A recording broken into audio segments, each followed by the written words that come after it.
Il y a des semaines où le poids du quotidien devient plus lourd que d'habitude. Une accumulation de stress, une fatigue qui ne part plus au réveil, un événement difficile à digérer. Dans ces moments, demander de l'aide n'est ni un aveu d'échec, ni un luxe. C'est une façon concrète de reprendre prise. Le plus dur, souvent, c'est de reconnaître qu'on en a besoin.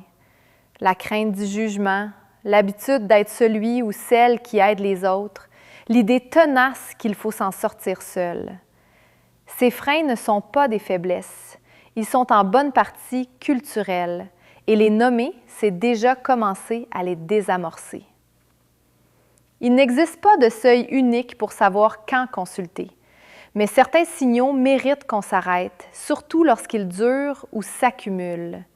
Un sommeil perturbé, une humeur qui change, des pensées qui tournent en boucle, un repli sur soi. L'idée n'est pas de poser soi-même un diagnostic, mais de reconnaître qu'un accompagnement pourrait aider. On n'a pas à attendre le pire pour en parler. Au Québec, plusieurs portes d'entrée existent.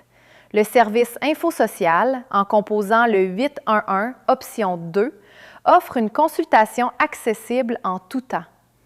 En cas de danger immédiat, on compose le 911. Et pour la prévention du suicide, le service 988 est là, par téléphone comme par texto. Demander de l'aide peut aussi commencer plus simplement, par une conversation.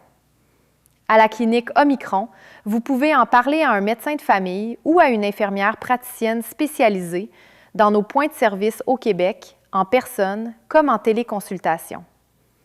Ces professionnels peuvent vous écouter, faire un premier point sur votre situation et vous orienter vers les bonnes ressources. Le passage à l'action reste souvent intimidant, alors on le décompose.